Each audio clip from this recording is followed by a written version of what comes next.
Oh my god, you two. Speak.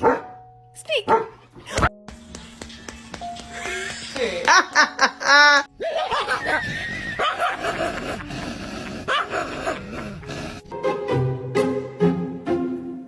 are you gonna get out? How is she gonna get out? Do you ever look at someone and wonder Vicky! what is going on inside their head?